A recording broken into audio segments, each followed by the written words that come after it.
Vamos a hablar de uno de los libros más hermosos e influyentes de toda la historia del pensamiento occidental, las Confesiones de San Agustín. Una de las preguntas que plantea Agustín en este texto es ¿cómo es posible el mal? Es decir, si Dios es todopoderoso, si no ocurre nada en el mundo sin que Dios lo sepa, no ocurre nada que Dios no haya ordenado, entonces, ¿cómo puede existir el mal? ¿Por qué existen, las enfermedades, la suciedad, el pecado? ¿Por qué hay gente que mata, que roba, que miente, que traiciona? Si estas cosas ocurren, es porque Dios quiere que ocurran. Pero esto es imposible, porque Dios es bueno, y un Dios bueno nunca permitiría el mal. El problema del mal nos lleva al segundo tema, el problema de la voluntad. Las personas somos libres de elegir cómo actuamos. Si una persona estafa, traiciona, miente, es porque quiere hacer el mal.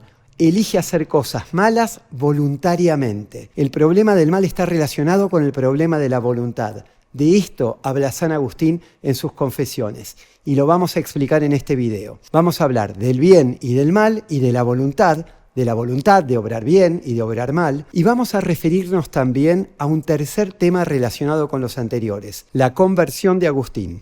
Durante muchos años Agustín fue maniqueo y en un momento de su vida se convirtió al cristianismo católico. Vamos a ver más tarde que su conversión es precisamente un acto de la voluntad. No es un acto intelectual, no se trata de entender que las doctrinas del cristianismo sean más adecuadas o más verdaderas que las del maniqueísmo. La conversión de Agustín es un acto de su voluntad, es una transformación emocional, no es puramente intelectual. Y esto tiene que ver con un cuarto tema, el tiempo. Pareciera que es un tema que no tiene nada que ver con los anteriores, ¿no? Porque ¿qué tiene que ver el tiempo con la voluntad o con el bien y con el mal? Pero están relacionados, porque Agustín tiene una teoría sobre el tiempo que conlleva aceptar nuestra finitud como seres humanos. Todos y cada uno de nosotros nos vamos a morir.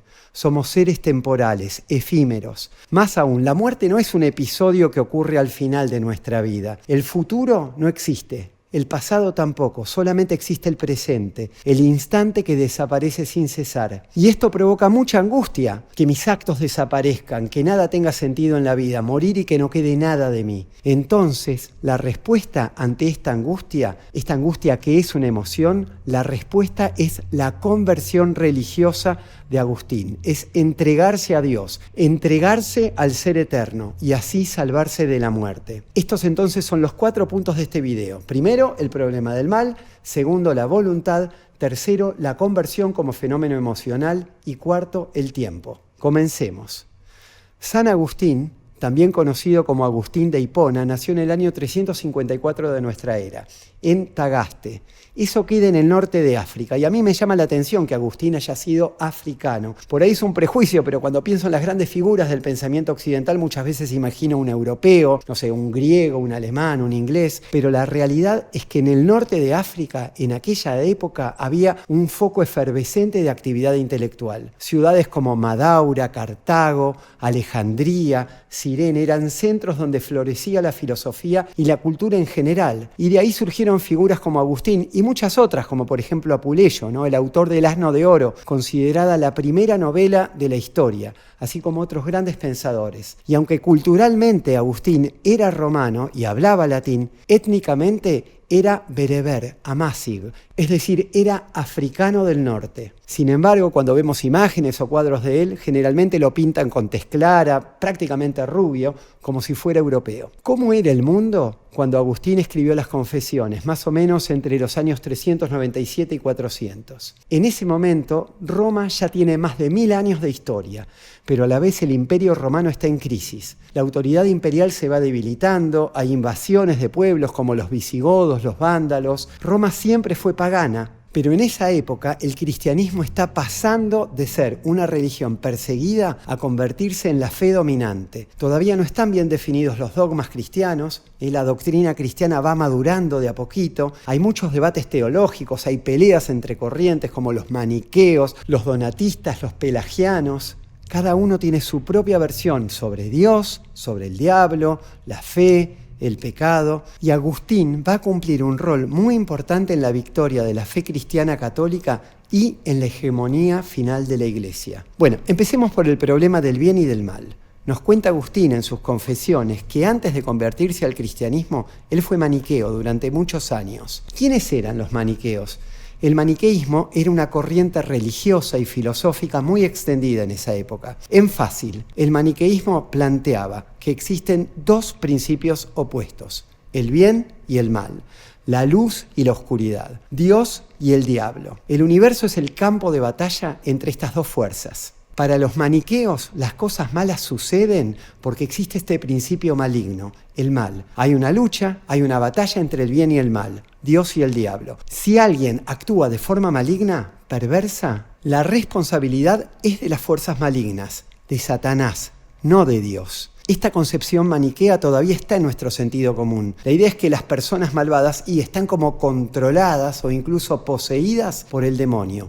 La culpa la tiene la fuerza maligna, el diablo. La ventaja del maniqueísmo es que resuelve el problema del mal. Dios no tiene la culpa. El maniqueísmo parece darnos una respuesta satisfactoria al problema del mal, una respuesta que no mancha, no salpica a Dios. ¿Cuál es el problema entonces de esta concepción?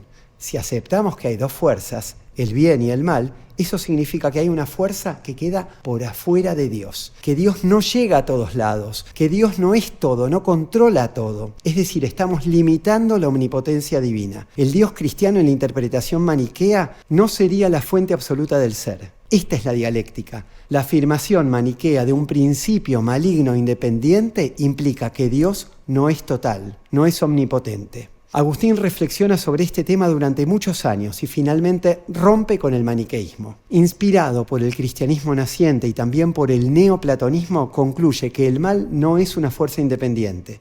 ¿Qué es entonces el mal? El mal es la ausencia de bien. Esta idea se fundamenta en el pensamiento platónico, donde lo verdadero, lo bueno, lo bello, tienen una entidad real, mientras que la falsedad, la fealdad y el mal son meras carencias de estas cualidades. Para Agustín, el mal no tiene sustancia propia ni puede existir fuera del dominio de Dios. El mal es como un desvío, una falta de la bondad divina que emana del único ser absoluto, el único ser que es, Dios. Se trata de un pensamiento platónico, después retomado por otros neoplatónicos como Plotino, y que Agustín también retoma para concluir que el mal no tiene una sustancia propia. El mal, el poder maligno, el diablo, no existe realmente. No hay un otro que escape al dominio de Dios. ¿Cómo se produce entonces el mal en nuestro mundo, según Agustín? En el libro primero de las Confesiones, él nos habla de su infancia, y de los bebés, y de los niños pequeños en general. Y ahí escribe en un momento: he visto y experimentado los celos de un pequeñín. Todavía no hablaba y contemplaba pálido, con amarga mirada, a un hermano de leche. ¿Qué quiere decir? Esta es la imagen de dos bebés, uno tomando de la teta de una nodriza y el otro envidiándolo. Los bebés pueden envidiar, pueden ser caprichosos, pueden tener deseos pecaminosos, pueden desearle el mal a su hermano de leche. Nacemos pecadores. El pecado original nos mancha a todos. En el libro segundo de las Confesiones, Agustín narra una anécdota de su adolescencia. Junto a un grupo de amigos, decide robar unas peras que ven en un huerto. No las roba porque sean sabrosas esas peras, ni porque él tuviera hambre, sino simplemente por el placer de una travesura con sus compinches. Piensen en un grupo de chicos, de adolescentes, la sensación de transgresión, la emoción de la aventura. Nos empezamos a dar manija entre todos, ¿no? ¿Quién salta a la cerca? ¿Quién se anima a hacerlo? Y después de recoger las peras, estos chicos ni siquiera las comen, se las arrojan a los cerdos. Esto es el pecado. Desobedecer y apartarse de Dios sin un motivo racional, por el deseo de rebelarse, por el placer de hacer lo contrario de lo que debemos hacer. Y también por el amor a nuestros amigos, un amor desordenado, una perversión de la voluntad. Entonces, no hay dos principios, el bien y el mal, sino uno solo. Un solo principio que emana de un único Dios todopoderoso. Pero la culpa del mal, la culpa del robo de las peras, por ejemplo, no recae en Dios, sino en la voluntad desviada de las criaturas. El mal no tiene una existencia real, es un desvío o una falta de la bondad divina. Quiero comentar algo sobre el modo en que escribe Agustín. Él, en todo el texto, pero sobre todo en los primeros 3 libros, utiliza con gran frecuencia una figura retórica que es el oxímoro. ¿Qué es el oxímoro? Es esta figura que combina dos términos aparentemente contrarios, contradictorios. Les doy algunos ejemplos que saqué del texto. Dice, por ejemplo, ¡ay, amistad tan enemiga!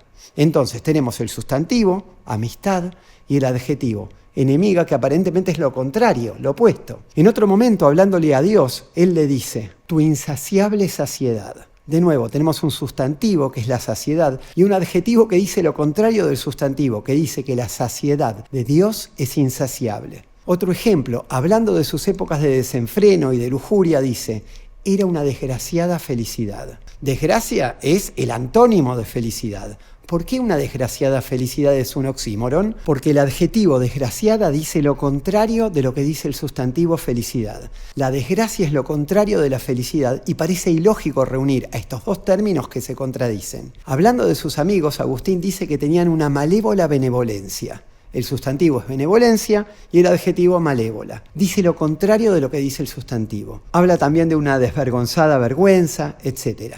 Agustín tiene como un estilo literario muy rico, muy florido, usa muchas figuras retóricas, metáforas, hipérboles, metonimias, antítesis, hipálages. Esto es parte de la cultura romana de la época. Se estudiaba retórica para llegar a ser un buen orador, para triunfar en la política, en la esfera pública. Las figuras retóricas no son de uso exclusivo de la poesía o de la literatura, sino que se utilizan en muchos contextos, tanto en la época de Agustín como hoy en día, en el derecho, en la política, en el periodismo, y también en la vida cotidiana usamos figuras retóricas. Y Agustín sabía mucho de retórica, de hecho fue profesor de retórica durante muchos años. No es casualidad que utilice estas figuras, es un gran escritor y sabía muy bien qué efecto causan. Quiero citar ahora al psicoanalista francés Jacques Lacan, en particular en un texto de Lacan que se titula La metáfora del sujeto. Es un texto cortito que aparece al final del segundo volumen de los escritos de Lacan y da la sensación de que los escritores se hubieran decidido a último momento a incluir estas notas, estos apuntes de Lacan en sus escritos. Y en este texto, Lacan, que habla sobre un especialista en retórica llamado Jaime Perelman, dice lo siguiente. A partir de las manifestaciones del inconsciente, de las que me ocupo como analista, he llegado a desarrollar una teoría de los efectos del significante, en que doy con la retórica. Lo atestigo el hecho de que mis alumnos, leyendo sus libros, o sea, los libros de Perelman, reconocen el brete mismo en que los he metido. Eso es lo que dice Lacan y tiene mucho que ver con las confesiones de San Agustín. ¿Qué está diciendo Lacan ahí? Sabemos que la retórica estudia cómo ciertas cadenas de significantes, es decir, ciertas combinaciones de palabras, producen efectos de sentido. En un discurso político o en un poema, en un rezo, puede haber metáforas, metonimias, hipérboles, distintas figuras de estilo, y estas construcciones producen efectos de sentido. Y Lacan dice que este es precisamente el tema del que se ocupa el psicoanálisis. En el psicoanálisis le prestamos mucha atención al significante, a los diferentes efectos de las distintas combinaciones de palabras. Para escuchar al inconsciente hay que escuchar a las palabras, y esto implica también reconocer las figuras retóricas. Por eso, cuando los alumnos de Lacan leían los libros del especialista en retórica, de Perelman, con su catálogo de figuras retóricas, se daban cuenta de que se trataba del mismo brete en que los metió el psicoanálisis, el mismo desafío. Si yo como psicoanalista tuviera como paciente a Agustín de Hipona, me preguntaría ¿por qué repite tantos oxímoros? Pensaría, qué curioso que este señor hable siempre con oxímoros, siempre use estas contradicciones. Ahora, analicemos cómo operan estos oxímoros de Agustín. Van a ver que siempre hay dos niveles. Tomemos una desgraciada felicidad. En la travesura de robar las peras hay una aparente felicidad. El sustantivo felicidad se refiere al punto de vista mortal, el punto de vista de la experiencia humana. Pero este punto de vista se invierte cuando uno toma el punto de vista de Dios. En realidad es una infelicidad. En realidad nos estamos haciendo un daño. Es una felicidad infeliz, una felicidad desgraciada. Es una felicidad desde el nivel humano. Parece que los humanos están contentos, están de fiesta, están de juerga, pecando seguramente. Pero el adjetivo que califica esta felicidad desgraciada cambia la perspectiva, nos sitúa en el nivel divino. Vayamos a la amistad enemiga. Un amigo me invita a salir ponerle un jueves a la noche, emborracharnos juntos. Aparentemente es mi amigo, quiere mi bien, me regala dinero para que me compre tragos, pero desde el punto de vista de Dios es un enemigo. Es una amistad terrenal, pobre, pecaminosa. Le falta la plenitud de la fe, juega en mi contra, me hace daño, no me cura.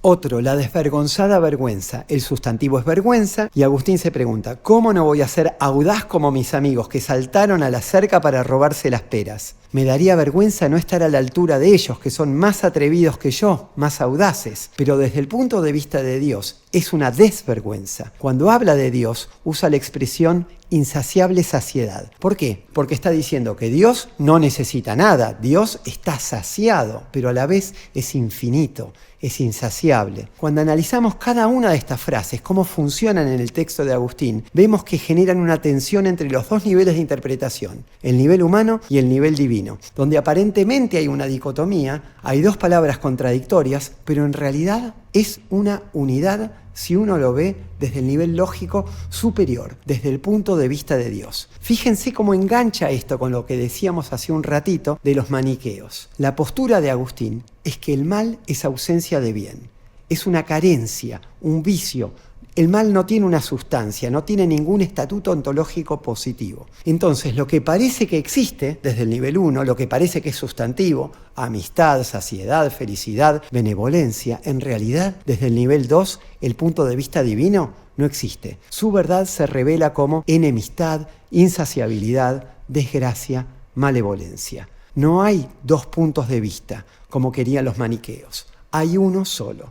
Desde el primer nivel, desde el sustantivo, parece que hay dos voluntades, dos poderes, pero la verdad es lo que transmite el adjetivo del oxímoron, el punto de vista divino. Eso es lo único que realmente existe. Lo que desde el punto de vista del sustantivo es un bien, se revela como siendo una falta de Dios, un mal. Así se despeja la contradicción, así se resuelve el problema del mal. En el libro 4 de las Confesiones, Agustín relata con dolor desgarrador lo que significó la muerte de su amigo más querido. No fue solo una pérdida personal, sino un terremoto emocional que quebró su comprensión del mundo. Agustín no podía entender cómo alguien bueno, inteligente y a quien él amaba profundamente podía simplemente desaparecer. En su desesperación, el mundo le parece caótico, roto, un lugar donde la muerte deja un vacío imposible de llenar. Se pregunta, ¿cómo puede haber un Dios en un mundo así? ¿Dónde estás, Dios, cuando mi amigo se ha ido? Sin embargo, con el paso del tiempo y con la perspectiva ya de la escritura de las Confesiones, Agustín reconoce algo esencial. En aquel entonces estaba buscando la verdad en lugares equivocados. Agustín escribe recordando esa época. ¡Qué bueno que era yo! Todo lo que sabía de filosofía, lo bien que me iba en retórica, las esperanzas que tenían los profesores en mí, cómo admiraba a la gente que se destacaba intelectualmente, y al mismo tiempo, visto desde el punto de vista de ahora, pero qué vanidad, qué desperdicio de energía buscar la verdad, buscar el bien ahí, fuera de Dios, lejos de Dios, cuando uno puede tener una vida mucho más sencilla, mucho más simple en Dios. Así, él nos empieza a desplegar un contraste entre el joven Agustín, orgulloso de su éxito en la retórica, su pasión por la filosofía, la admiración que recibía, y el Agustín maduro, el que escribe las Confesiones. Al Agustín que escribe las Confesiones, este afán de destacar le parece ahora pura vanidad. La muerte del amigo marca un punto de inflexión en su vida. Le muestra que ninguna relación humana, ningún amigo, ninguna esposa, ningún logro puede llenar el vacío que solamente Dios puede colmar. Dice, por ejemplo, es desdichado todo espíritu encadenado a la amistad de las cosas mortales. Y también, había sembrado mi alma en arena, amando a quien iba a morir, como si no fuese a morir. Es decir, si haces nuevos amigos, amigos mortales, solamente estás sembrando sufrimientos futuros. No tengan amigos, porque estas amistades también se van a morir. La muerte de un amigo se convierte así en una herida que lo impulsa hacia la simplicidad, hacia la plenitud de una vida centrada en Dios, dejando atrás las vanidades del mundo. En el relato, estos episodios emocionales van de la mano de las investigaciones filosóficas, racionales de Agustín, y son imprescindibles para comprender su conversión final al cristianismo católico. La madre de Agustín, Mónica, quien luego sería canonizada como Santa Mónica, ocupa un lugar fundamental en las confesiones, como símbolo de paciencia, fe y amor incondicional. Su papel es el de una madre sufriente que nunca pierde la esperanza en la conversión de su hijo al cristianismo. Agustín relata un sueño que tuvo Mónica. En el sueño, ella está de pie sobre una viga y reza bastante angustiada. Tengo miedo por mi hijo, que se está perdiendo. De pronto escucha una voz que le dice, mira al lado tuyo. Entonces Mónica gira y ve que Agustín, su hijo, está junto a ella. Este sueño refuerza la confianza de Mónica en que su hijo finalmente va a encontrar el camino hacia Dios. Más adelante, Mónica comparte su preocupación por su hijo con una persona docta y cristiana y esa persona le asegura, ten paciencia, porque él va a venir a donde tú estás. Mónica le relata entonces a Agustín el sueño de la viga, también le cuenta esta conversación con esta persona sabia y Agustín, interpretando todo desde su perspectiva, le dice, bueno mamá, eso significa que vos querés que estemos juntos y podemos vivir juntos, yo puedo ayudarte económicamente, yo puedo cuidar de vos. Pero Mónica con firmeza le responde, no Agustín, a mí no me dijeron que yo iba a ir a donde tú estás, a mí me dijeron que tú vendrías donde estoy yo. Mi papel es esperarte hasta que reconozcas la verdad del cristianismo por ti mismo. Agustín escribe en las Confesiones hablándole a Dios. ¿Y de quién eran, sino tuyas, ¿no? Es decir, tuyas de Dios, esas palabras que salían de la boca de mi mamá, fiel tuya?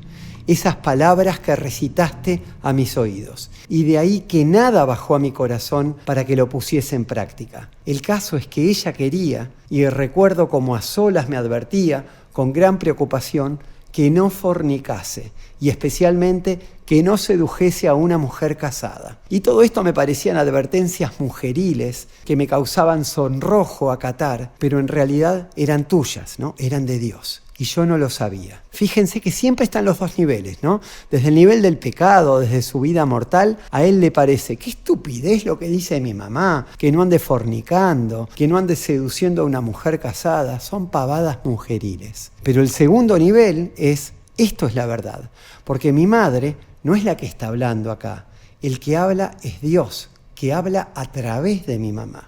En el libro 9, Agustín relata un episodio curioso. Siendo niña, su mamá, Mónica, solía encargarse de servir el vino para los adultos en la casa. ¿Y qué hacía Mónica cuando le tocaba ir a rellenar ahí la jarra en la cuba? Y probaba un poquito, ¿no? Y cada vez que iba a servir el vino, empezaba a probarlo y seguía probándolo, cada vez en más cantidades, hasta que se le fue pegando el hábito. Y entonces el vino le gustaba cada vez más, se estaba volviendo alcohólica. Sin embargo, una sirvienta de la casa la confronta y le dice algo como, te estás volviendo una borracha. Y aunque estas palabras fueron muy humillantes para ella, que era la ama, ¿no? La sirvienta le dijo esto, Mónica experimentó un profundo sentimiento de vergüenza que la llevó a dejar el vino. Entonces, Agustín señala que esta corrección severa, esta humillación, logró corregirla. ¿Por qué nos cuenta esto? Este episodio, al igual que otros de la vida de Mónica, narrados por Agustín, pone de manifiesto que ella no era una persona especialmente educada o letrada. Sin embargo, su historia tiene un lugar muy central en las confesiones. Sirve para remarcar que el proceso de conversión y el proceso de desarrollo de la virtud no es primordialmente intelectual, sino emocional. La transformación de Mónica no surge de un razonamiento sofisticado, sino del impacto emocional de la humillación y de la vergüenza, que actúan como catalizadores para el cambio. Agustín presenta a su madre como un ejemplo vivo de cómo el corazón, más que la mente, puede ser el terreno donde germinan la fe y la virtud. En el libro 5, Agustín presenta un contraste entre dos figuras claves de su proceso de búsqueda espiritual. Fausto, obispo maniqueo, y Ambrosio, obispo católico. Fausto, inicialmente admirado por Agustín, resulta ser una gran decepción. Aunque poseía una elocuencia atractiva y una habilidad retórica destacada, Agustín se da cuenta de que Fausto carece de profundidad filosófica y teológica. Era pura espuma. El encuentro con Fausto desilusiona a Agustín con el maniqueísmo, al no encontrar respuestas a sus preguntas más profundas. Por el contrario, Ambrosio, el obispo de Milán, impresiona a Agustín no solo por su intelecto, sino por la coherencia entre su discurso y su vida. Las palabras de Ambrosio no eran solo correctas desde el punto de vista teológico, sino que también irradiaban una autenticidad que comenzaba a conmover el corazón de Agustín.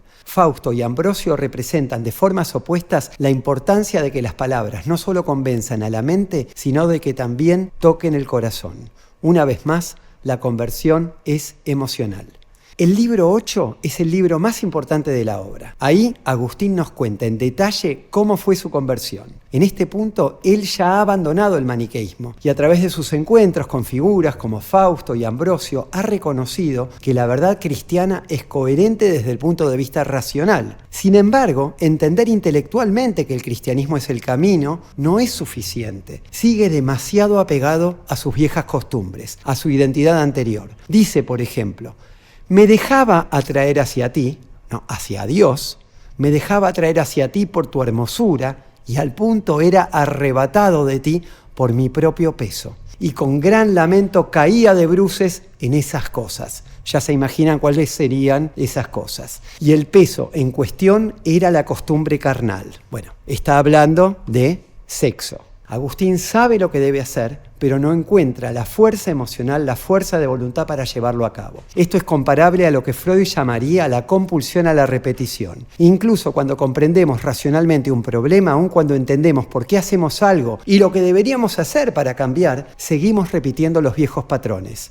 En la práctica clínica, esto se refleja en pacientes que reconocen intelectualmente el daño que les hace un hábito, como por ejemplo, no sé, el abuso de sustancias, o ver demasiado porno, o las apuestas online, o las dinámicas tóxicas, pero no pueden abandonar esas conductas porque no han logrado el cambio emocional necesario. Agustín le reza a Dios, pero fíjense en esto, le dice, concédeme castidad y continencia, pero no lo hagas todavía.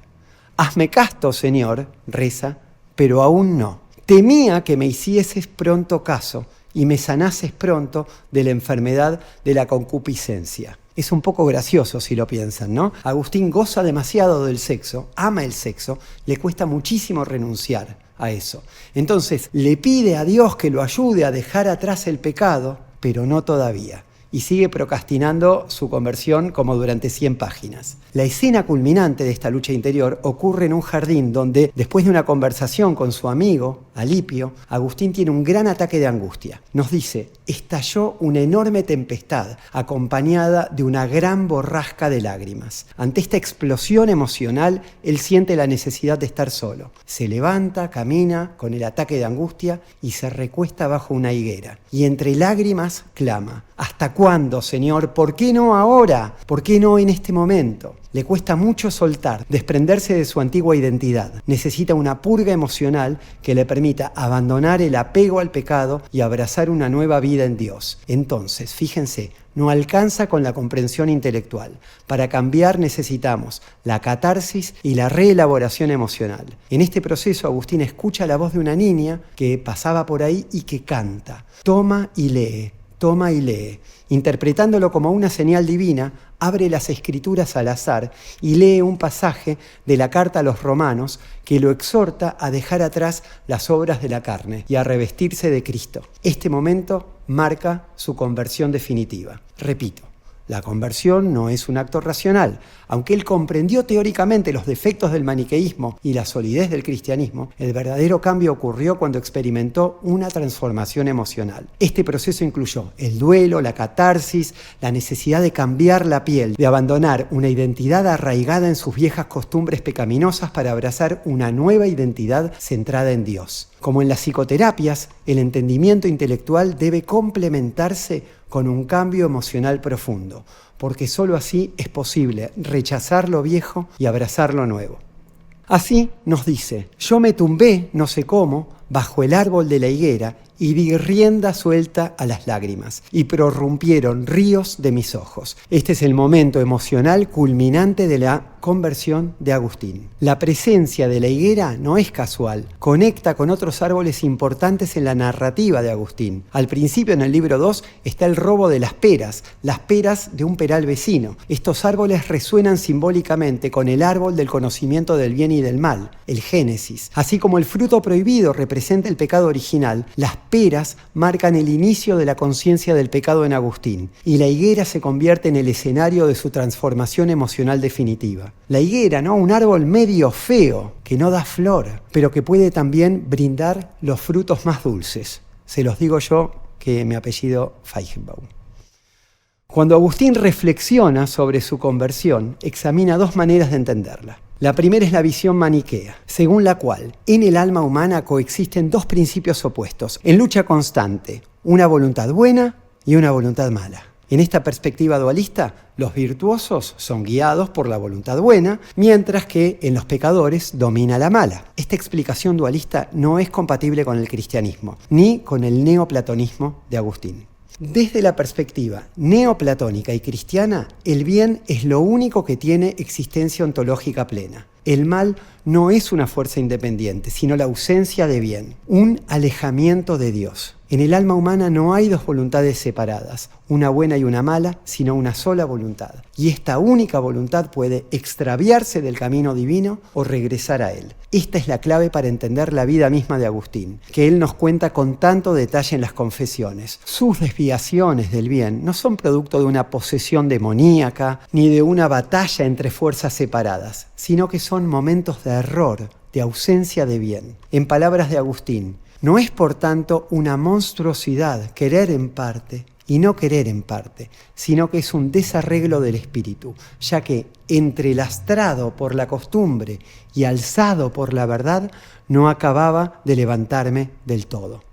El relato de las confesiones se convierte así en una gran prueba de este principio. Dios siempre estuvo ahí, esperándole, dándole la oportunidad de regresar. Agustín demuestra con su propia vida que el pecado no es un ente activo, sino un alejamiento de la plenitud del bien. Un punto interesante es que a diferencia de grandes filósofos como Parménides, Platón o Plotino, que escribieron en griego, Agustín escribe en latín.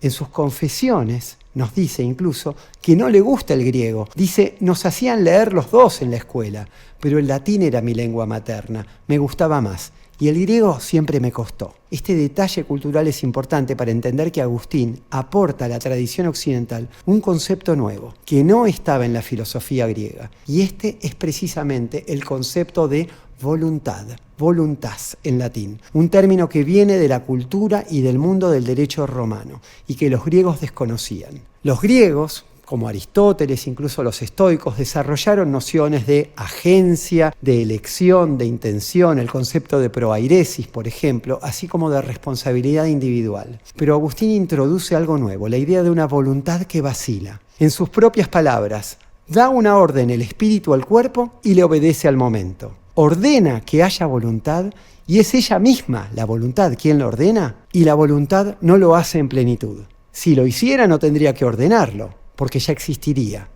Y agrega, no es lo mismo querer que poder. Para los griegos, por ejemplo, haber decidido hacer algo, querer hacerlo y a la vez no querer hacerlo, es una idea contradictoria, no tiene sentido. Esta idea se entiende únicamente a la luz del concepto de voluntas, la voluntad de la que habla Agustín. Es esa voluntad la que quiere convertirse o la que no quiere convertirse del todo, la que flaquea, la que no llega a tener la fuerza emocional para producir el cambio. Agustín lo ilustra todo esto con su propia vida. Durante muchos años él ya había entendido perfectamente que el maniqueísmo estaba equivocado, que el cristianismo era verdadero, pero seguía atrapado en sus hábitos y placeres. Le decía a Dios, como dijimos, ¿no? Ayúdame a convertirme, pero no todavía. Es un momento profundamente humano, casi cómico, que muestra la lucha universal entre el deseo de cambio y la resistencia interna. Este reconocimiento de la voluntad como algo dividido es un salto radical en la comprensión de la subjetividad occidental. La voluntad tiene un componente afectivo.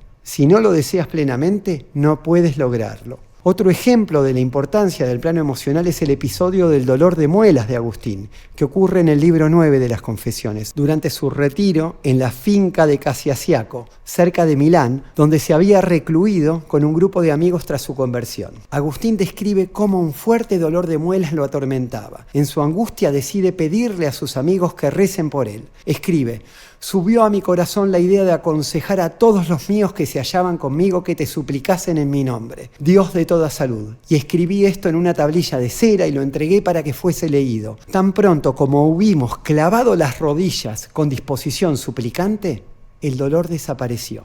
O sea, rezan y santo remedio. Se curó el dolor de muelas. Esto impresiona profundamente a Agustín, quien interpreta este hecho como una confirmación tangible de la existencia y la misericordia de Dios. Es un episodio trivial, ¿no? Pero encapsula la humildad de Agustín al reconocer la intervención divina en los detalles más pequeños de la vida y la fe en el poder de la oración comunitaria.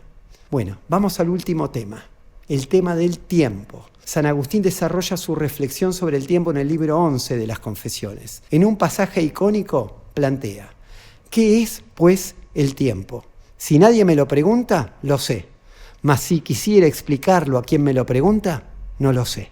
El tiempo es un fenómeno que, aunque experimentemos de manera intuitiva, es escurridizo, resulta difícil de conceptualizar. No es una entidad sólida o independiente, sino un proceso psicológico ligado a la percepción humana y a la conciencia. Sostiene Agustín que el pasado reside en la memoria, el presente en la atención inmediata y el futuro en la proyección, en la expectativa. Nos dice, el presente del pasado es la memoria, el presente del presente es la visión y el presente del futuro es la espera. Pero solo el presente tiene existencia real, aunque sea fugaz. El presente puro se desvanece en el instante en que lo nombramos. El presente puro se fuma al instante, no tiene duración en sí mismo. En cuanto lo nombramos, ya pasa a ser recuerdo. Agustín postula que medimos el tiempo en nuestra alma, comparando la duración de los acontecimientos a través de un presente continuo en el que van entrando y saliendo las cosas percibidas. El punto central de la teoría agustiniana del tiempo es la interioridad. El tiempo se asienta en la mente. Para Agustín, hablar del tiempo supone hablar de actos psíquicos. En este sentido, tiempo no es una entidad externa, sino que se halla en la distensión del alma. El alma se extiende sobre sus recuerdos y sobre sus expectativas, proyectando con atención el instante presente. Su famoso aforismo, en ti, alma mía, mido yo el tiempo, refleja la fuerte postura subjetivista. No hay un cronómetro externo absoluto, sino una medición anclada en la conciencia humana. El tiempo existe porque el ser humano lo experimenta y lo distingue a partir de su propia actividad psíquica. El tiempo es un fenómeno íntimamente conectado con la subjetividad humana, radicado en la conciencia y a la vez subordinado a la eternidad divina. A mí me queda muy claro que Agustín le tiene miedo a la muerte. Dice en algún momento previo a su conversión, y no me hacía volver del torbellino muy profundo de placeres carnales, sino el miedo a la muerte, ¿no? ¿Por qué se convierte? No por razones, sino por una emoción, por el miedo a la muerte. Incluso dice en algún momento que lo convencía la filosofía de Epicuro, una filosofía del placer. Pero el problema es que para Epicuro el alma es mortal. Si el ser humano viviera únicamente dentro de los límites del tiempo finito, del tiempo psicológico humano, entonces la angustia por la fugacidad de la vida y la certeza de la muerte sería insoportable.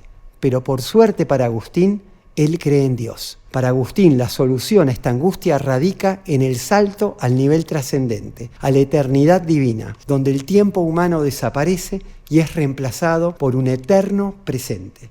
En Dios no existe pasado ni futuro, todo es un ahora continuo y perfecto. Esta comprensión le permite a Agustín enfrentar la fragilidad de la vida mortal con esperanza. Aunque todo lo humano es pasajero y perecedero, la unión con Dios promete trascender esa finitud. Así, la temporalidad, que genera sufrimiento, que genera desasosiego en el plano humano, los dos momentos más tristes del libro son cuando muere su amigo y cuando muere Mónica, su mamá.